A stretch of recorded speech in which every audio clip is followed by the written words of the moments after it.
नमस्कार, स्वागत है आप सभी का दूरदर्शन के इस कार्यक्रम कैंपस में।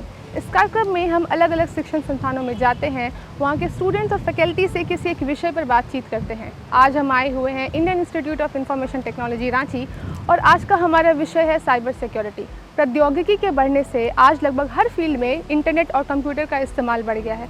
आज के समय में हमारा हर काम लगभग इंटरनेट के यूज़ से ही हो पा रहा है, यानी कि हर प्रकार के डाटा का आदान प्रदान किसी न किसी रूप में इंटरनेट पर हो रहा है। तो जिस स्तर पर इंटरनेट का इस्तेमाल पूरी दुनिया में बढ़ गया है और प्रतिदिन लाखों करोड़ों यूज़र्स इसका इस्तेमाल कर रहे हैं, तो ऐसे में बहुत ज़रूरी हो गया है कि उन उपयोगकर्ताओं की सुरक्षा पर भी ध्यान दिया जाए, क्योंकि प्रतिदिन हम data theft, virus attack, hacking, इन सब का शिकार हो रहे लोगों की खबरें सुनने को हमें मिलती है। तो साइबर क्राइम या साइबर अटैक से बचाने के लिए साइबर सिक्योरिटी का इस्तेमाल किया जाता है। आइए यहाँ के स्टूडेंट्स और फैकल्टी से इस विषय पर बातचीत करते हैं, उनसे कुछ सवाल जवाब करते हैं।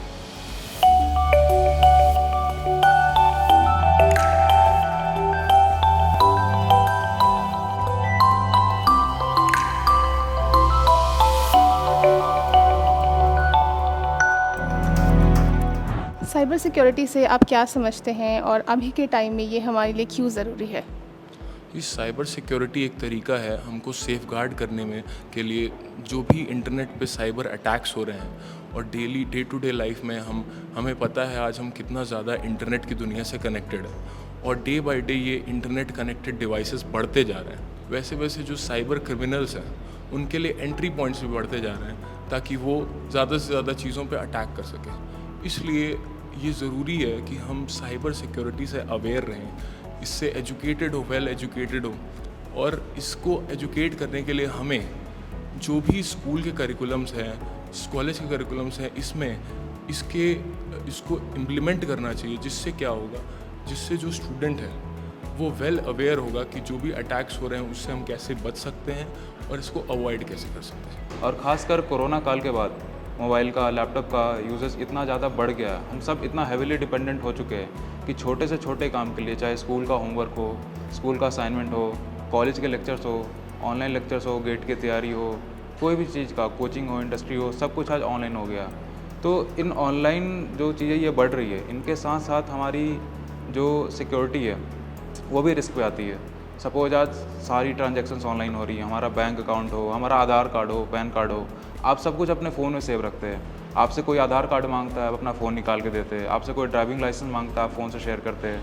तो आप सपोज़ करो अगर आपके फ़ोन में कोई एक्सेस ले ले तो आपका सारा डेटा उसके पास चला जाता है। कई लोग अपने पासवर्ड्स लिख के रखते हैं फ़ोन में, व्हाट्सएप पे लिख के रखते हैं। अगर आपका व्हाट्सएप किसी और के पास चला जाए तो आप समझो आपका सारा बैंक खाली हो सकता है, सब कुछ आपका जा सकता है, आपका UPI, आपका OTP, सब कुछ ही जा सकता है।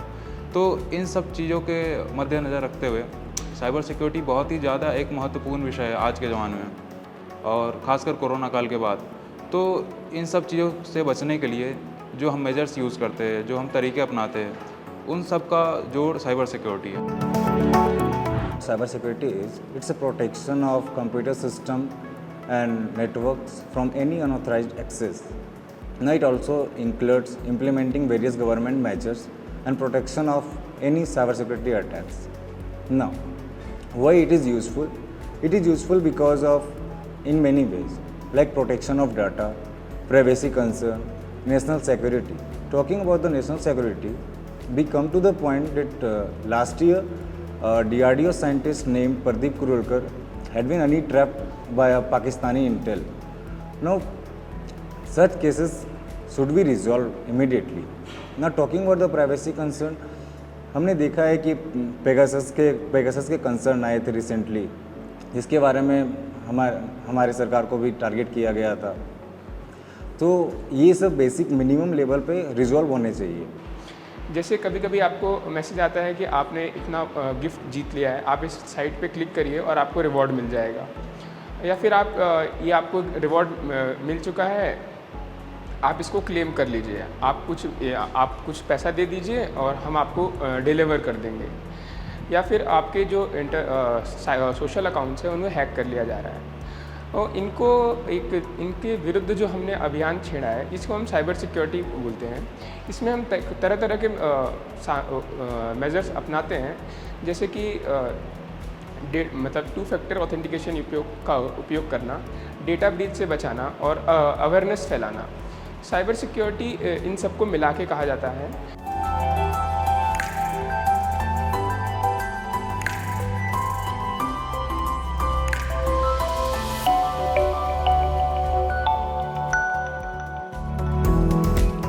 अभी के टाइम में हम साइबर क्राइम बहुत ज़्यादा बढ़ते हुए देख रहे हैं। आपको क्या लगता है कि इसके क्या कारण है? देखिए, सबसे पहला जो कॉमन मिस्टेक है, हमारे जैसे लोग, आपके जैसे लोग क्या करते हैं, कोई ऐप डाउनलोड करते हैं, थर्ड पार्टी ऐप डाउनलोड करते हैं, फिर उसमें क्या होता है, ऐप्स काफ़ी सारे परमिशंस मांगती है। हम क्या करते हैं कि हम यहाँ पे केयरफुल नहीं रहते हैं और काफ़ी परमिशंस जो हमें नहीं भी अलाउ करना चाहिए वो भी हम अलाउ कर देते हैं, जैसे कि लोकेशन हो गया, फिर हमारे जो कॉन्टैक्ट्स हो गए, इनको हम अलाउ कर देते हैं। अब दूसरी बड़ी गलती क्या करते हैं हम, जैसे मान लीजिए हम कहीं बाहर हैं, हमारा डेटा काम नहीं कर रहा है, तो हम क्या करते हैं, पब्लिक नेटवर्क्स खोजते हैं। जैसे मान लीजिए हम रेलवे स्टेशन पे हैं, तो हम क्या करते हैं कि रेलवे का जो रेल वायर रहता है उस वाईफाई को कनेक्ट कर लेते हैं। अब ये सब जो वाईफाईज़ हैं वो काफ़ी वल्नरेबल होते हैं साइबर अटैक्स के लिए। उन सब नेटवर्क्स का यूज़ करते हैं, जो कि हमें नहीं करना चाहिए, क्योंकि उनका यूज़ करके हैकर्स हमारे जो भी मिसलीडिंग इंफॉर्मेशन है या प्राइवेसी है या डेटा है उनको एक्सेस कर सकते हैं। जैसा कि हम लोग जानते हैं कि हमारे क्षेत्र में साइबर क्राइम्स के बहुत प्रकार के रीजन्स हैं। उनमें से मुख्य रीजन्स हैं जैसे कि फाइनेंशियल गेन्स। कुछ लोग अपने फाइनेंशियल प्रॉफिट्स की वजह से ये साइबर क्राइम करते हैं, जैसे कि दूसरे के बैंक खाते से पैसा निकालना। इन सभी से बचने के लिए हम अपने अकाउंट में 2 स्टेप वेरिफिकेशन लगा सकते हैं, जिसके कारण हम लोग बच सकते हैं। एक मुख्य कारण और है, जैसे कि हमारे इम्पोर्टेंट डॉक्यूमेंट्स, ट्रेड सीक्रेट या गवर्नमेंट के जो डॉक्यूमेंट्स होते हैं उनके ज़रिए वो इम्पोर्टेंट डाटा लीकेज का प्रयास करते हैं। इन सभी से भी बचने के लिए हम एक अपने एंटीवायरस या अपने ऑपरेटिंग सिस्टम या सॉफ्टवेयर को एक रेगुलर इंटरवल पे अपडेट कर सकते हैं। जहाँ तक सवाल साइबर क्राइम का है और उनके मोटिव्स का है, तो अगर देखा जाए तो इसके कई पहलू हो सकते हैं।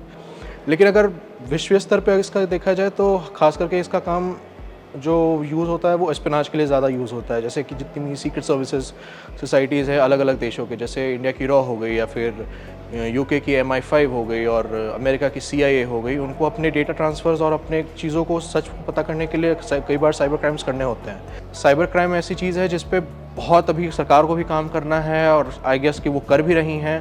कई ऐसे IT सेक्टर्स कंपनी हैं जो बाहर आ रही हैं, जो अपनी साइबर सिक्योरिटी पॉलिसीज़ को लेके बहुत सक्रिय हो रही हैं। जैसे ट्विटर अभी हाल फिलहाल में हुआ।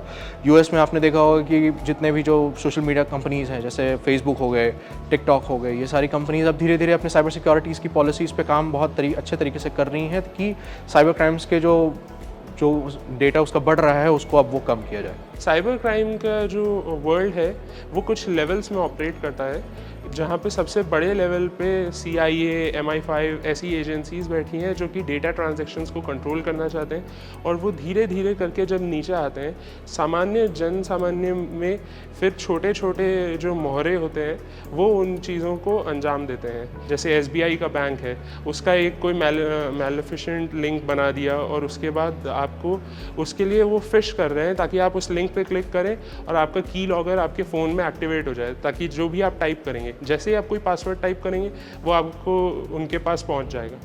तो जन सामान्य में इन चीज़ों के बारे में अवेयरनेस नहीं है। और एक बड़ा कारण है काफ़ी सारे डेटा का एक ही जगह पे होना, जैसे गूगल अकाउंट्स से हम सारी चीज़ें ऑपरेट करते हैं, और अगर कोई जना गूगल अकाउंट्स का ही पासवर्ड आपका चुरा ले तो उससे वो काफ़ी सारी चीज़ों को एक्टिवेट कर सकते हैं और आपको, जिसे कहते हैं कि थोड़ी सी देर में ही आपका सब कुछ लूट लेना।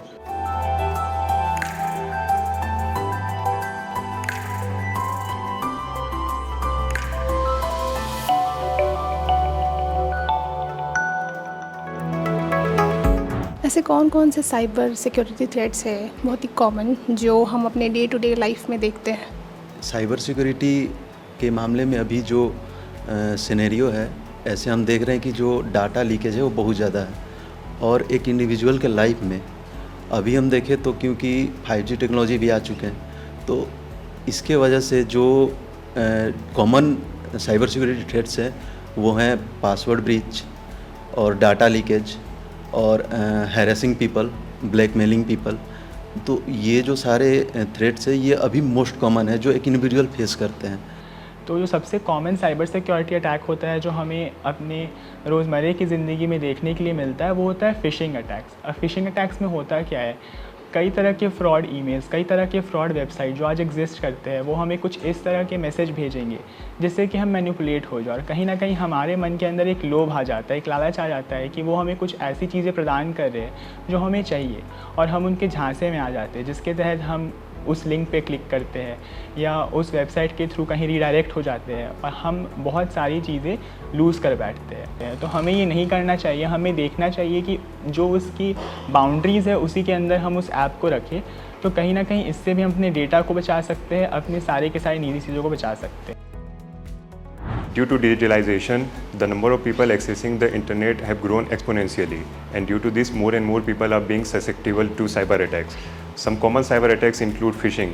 A scammer sends email pretending to be government organization, and they lure the people into scam links.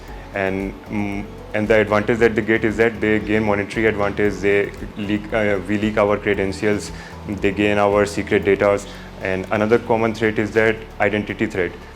People on social media pretend to be someone else. They steal their profile pictures, their names and other credentials, and then they text their relatives and friends and ask for money and other credential or important information. सबसे पहला threat है malware attack.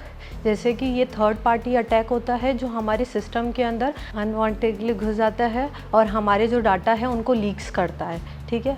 और second हो गया password theft. ये हमारे जो password है उसको चेंज कर देता है, हमारे ईमेल आईडी के पासवर्ड को चेंज कर देता है, जिससे हमको हमारी डेली लाइफ में बहुत प्रॉब्लम होती है। क्रॉस साइट अटैक है, ये एक थर्ड पार्टी ऐप है जो हमारे सिस्टम के अंदर एंटर हो जाता है।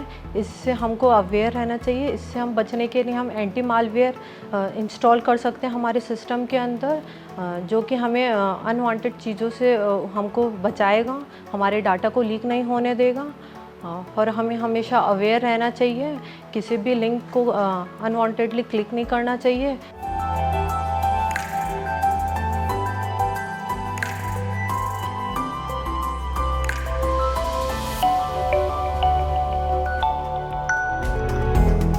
एथिकल हैकिंग से आप क्या समझती हैं? And ethical hacking basically is a penetration testing or basically a white hat testing in which a person is basically legally authorized by a company in order to identify the loopholes or any kind of loopholes that are there in the system that can lead to any kind of security breaching in the system.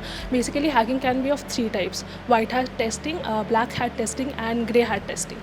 So black hat testing is basically a malicious activity in which a person tries to retrieve the sensitive information of a company or a person and uses them against them in order to get the ransom or anything else. Ethical hacking एक type की practice है जो कि ethical hacker perform करते हैं अपने organisation के अंदर। आजकल साइबर सिक्योरिटी और डेटा लीक्स एक काफ़ी बड़ा कंसर्न हो गया काफ़ी बड़ी कंपनीज़ के लिए। तो वो हैकर्स को हायर करते हैं अंडर द लॉ और हैकर्स ऑर्गेनाइजेशन के अंदर वल्नरेबिलिटीज़ फाइंड आउट करते हैं और उनको रिपोर्ट करते हैं और इन्हीं चीज़ के लिए वो उनको पे करते हैं। कल कोई भी ऑर्गेनाइजेशन अपनी कंपनी में एथिकल हैकर्स को हायर करता है कि वो आएँ और उनके सिस्टम में बग्स फाइंड करें और उनको एलिमिनेट करें। उनका मेन गोल ये रहता है कि वो आएँ और किसी भी तरीके का डाटा लीक्स को प्रिवेंट करें। कोई भी डाटा लीक्स नहीं होना चाहिए। जब टेक्निकल फर्म्स अपने हैकर्स को बुलाते हैं और अपना सारी परमिशन देते हैं उनको कि वो जितने भी बग्स हैं या फिर जो भी प्रॉब्लम्स रिलेटेड इश्यूज़ हैं उनके नेटवर्क्स में वो उसको क्लियर करते हैं ethical hackers. And unethical hackers are what कि जो बाहर से सिस्टम को हैक करते हैं। तो इफ़ सम किसी ने एथिकल हैकिंग की हुई है तो अनएथिकल हैकिंग अगर हुई है तो ethical hackers can fix that. तो that's the thing.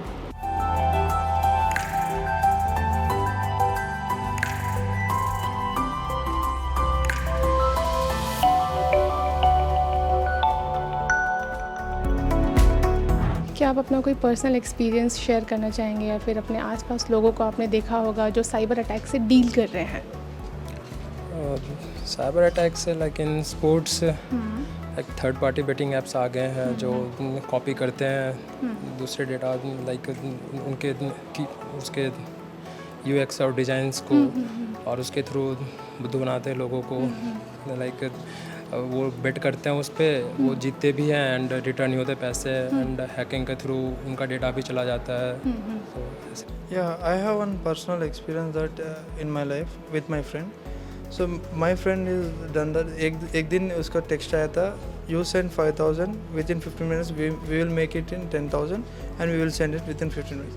After 15 minutes, my friend sent them message that पैसा गया। तो वो लोग बोले सर आपका जो प्रोसेस है वो पूरा कंप्लीट हो गया, वो आपको ट्रांजैक्शन करने का चार्ज लगेगा 2,000, हमारी कंपनी अदर कंट्रीज में चल रहा है तो वी हैव टू चार्ज 2,000। तो मेरा दोस्त वो था, वो 2,000 भेज दिया, वो सेंड कर दिया 2,000। After that my friend came to me and वो बोला गया थी ऐसा हुआ था अभी तक, and again they are asking 5,000 and at that time I inform them just stop here only. तो वहाँ से रुक गए। इसलिए मैं एक एडवाइस देना चाह रहा हूँ, किसी को पैसा फ्री में नहीं मिलेगा, no one is given freely. देख अगर वो अपॉर्चुनिटी है तो वो खुद से कर लेगा ना, वो खुद से बिलियनर बनेगा, आपको क्यों मौका देगा? So don't go for that, just जो पैसा है उससे बी सेटिस्फाई, कोई फ्री में पैसा कोई नहीं देगा। सो साइबर सिक्योरिटी उससे डील करता है जैसे जो कंप्यूटर रिलेटेड जितनी भी सिक्योरिटी टाइप्स होते हैं, लाइक जो साइबर क्राइम्स हो रहा है, और करेंटली हम देख रहे हैं मतलब साइबर क्राइम्स कितना एक्सट्रीम लेवल तक पहुंच गए।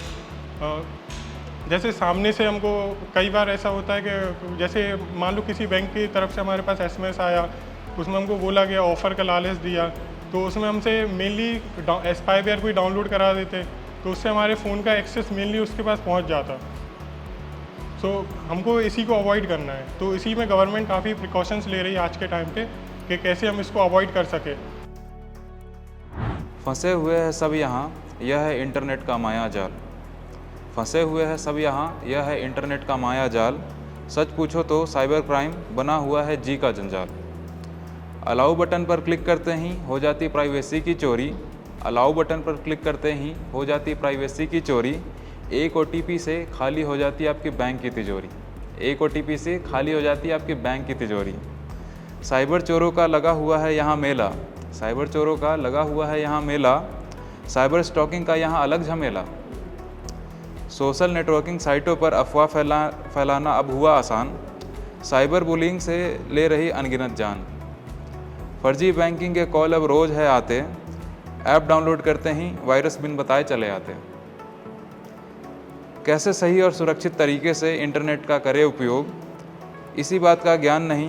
पहले सोचे समझे करे विचार, और ना हो किसी नापाक इरादे का शिकार। स्टूडेंट्स से यहाँ पे हमने साइबर सिक्योरिटी के बारे में काफ़ी बातें की। अब चलिए यहाँ के फैकल्टी से जानते हैं कि उनके क्या विचार है इस पे।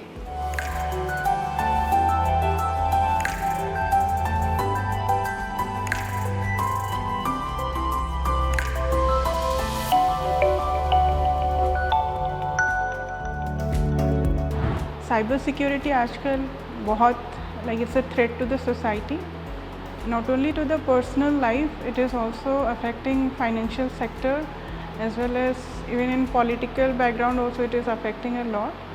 To avoid this cyber threat, हम लोगों को अब कुछ steps लेने चाहिए। First thing on personal basis, हम लोगों का जो password हम देते हैं that should be very strong. It should not be general words like Jai Shri Ram or any such words. It should be very strong. अगर हम कोई भी फाइनेंस सेक्टर में जाए, कोई भी बैंकिंग सॉफ्टवेयर में जाए, तो वहाँ पे डबल ऑथेंटिकेशन होना चाहिए अलॉन्ग विद द पासवर्ड। वहाँ पे कुछ इमेज कैप्चर रहते हैं, अलॉन्ग विद दैट हमको एक वेरिफिकेशन कोड भी आता है मोबाइल पर। तो वैसे डबल ऑथेंटिकेशन होने चाहिए अगर वो like it's a very important thing. जैसा कि हम सभी लोग जानते हैं कि कोविड-19 के राउंड में क्या हुआ कि सारे एजुकेशन सिस्टम जो है ऑनलाइन शुरू हो गए थे, जिसमें तो उसमें उस समय ग्रोथ बहुत हुआ जो ऑनलाइन यूजर्स में। उसमें क्या है कि जो 5th क्लास का बच्चा है उसको भी जो ऑनलाइन क्लास करना है, 2nd क्लास का बच्चा है तो अल्टीमेटली हम ये कह सकते हैं कि किड्स के पास और बहुत सारे जो यूज नहीं करते थे मोबाइल, उनको के पास भी इनका एक्सेस हुआ, डिजिटल टेक्नोलॉजी का एक्सेस हुआ। तो मेरा ओपिनियन यही है कि कोविड-19 के बाद साइबर या इसके users, number of users increase हुए हैं और उसके साथ साथ जो है और ऐसे न्यू यूजर्स इंक्रीज हुए हैं जिनका कि बेसिक टेक्नोलॉजिकल से रिलेटेड यूज कैसे करना है या उसका क्या इफेक्ट है उनको नॉलेज नहीं था, तो इस वजह से इसमें जो है ग्रोथ ज़्यादा हुआ है। When we talk about Web 2.0 and when we have the opportunity to judge millions of views or to check millions of views upon our post, suppose I have posted some image or some popular news is there, so many persons can post their views according to themselves. So yes, this harassment is of course very related to cyber security, because we are posting our maybe we are posting our photos or we are posting our views and somebody are replying back with some abusive language. So we don't want that type of language in the web, and that type of blogs will be visible by more and more people, because maybe they will deviate in negative sense. So we need to remove it from the net, and here comes the advantage of machine learning and deep learning. We can utilize these machine learning and deep learning technologies, and we have different models in computer science available now that can be utilized for this purpose. हम सभी लोग cyber security बहुत important concern हम लोगों के लिए हो गया है, क्योंकि हम लोग देख रहे हैं कि जितना भी सोशल मीडिया हम लोग यूज़ कर रहे हैं, डिजिटल ट्रांजैक्शंस कर रहे हैं, ऑनलाइन बैंकिंग कर रहे हैं, सभी में साइबर सिक्योरिटी एक बहुत बड़ा कंसर्न है और उसको एड्रेस करने के लिए हम लोग को अवेयरनेस प्रोग्राम्स चलाने चाहिए। हम लोग को ये देखना चाहिए कि सोशल मीडिया पे छोटे छोटे वीडियोस, छोटे छोटे मैसेजेस को कम्युनिकेट करना चाहिए, जिसकी वजह से साइबर सिक्योरिटी की अवेयरनेस क्रिएट हो। स्कूल एजुकेशन में हमको एक एलिमेंट्री कोर्स को इंट्रोड्यूस करना चाहिए, जिसमें बच्चों को, यूथ को शुरू से पता रहे कि what are the dos and what are the don'ts in this specific domain.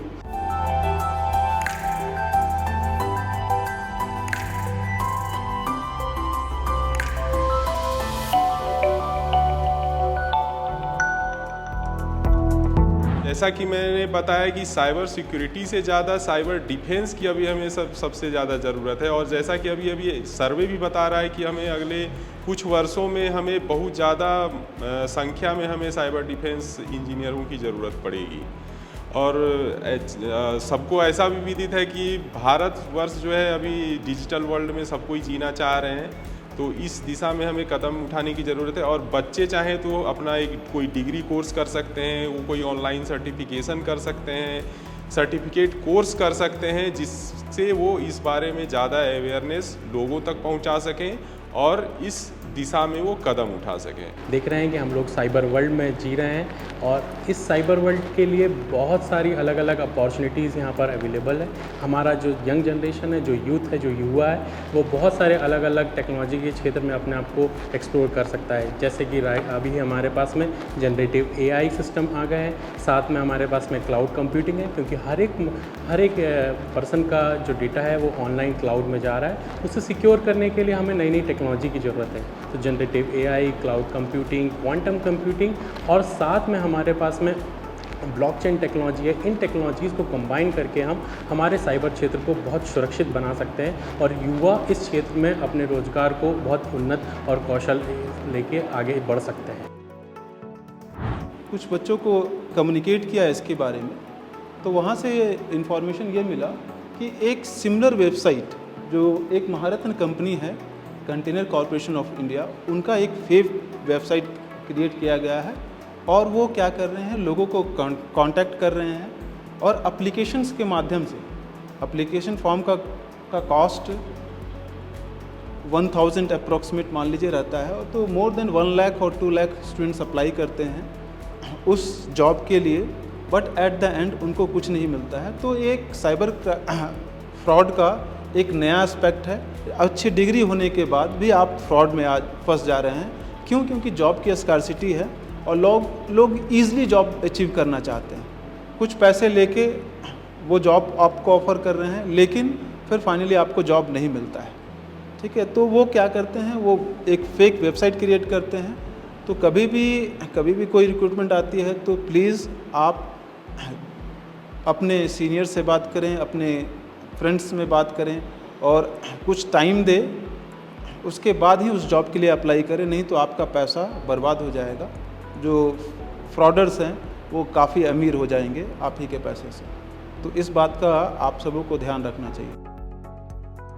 Cyber सुरक्षा तेज़ी से बढ़ते डिजिटल दुनिया के सबसे प्रमुख पहलुओं में से एक है। इसके खतरे को नकारना मुश्किल है और इसलिए यह सीखना महत्वपूर्ण है कि इससे कैसे बचा जा सके। साइबर सुरक्षा इंटरनेट से जुड़े उपकरणों और सेवाओं को हैकर्स, स्पैमर्स और साइबर अपराधियों द्वारा किए जा रहे दुर्भावनापूर्ण हमलों से सुरक्षा देता है।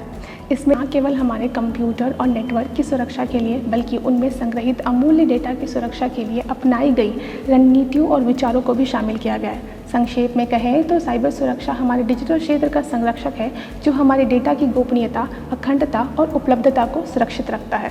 तो इसी के साथ हमें और हमारी पूरी टीम को दीजिए इजाज़त। हम फिर मिलेंगे आपसे एक अगले शिक्षण संस्थान में किसी एक नए विषय के साथ। तब तक के लिए जोहार।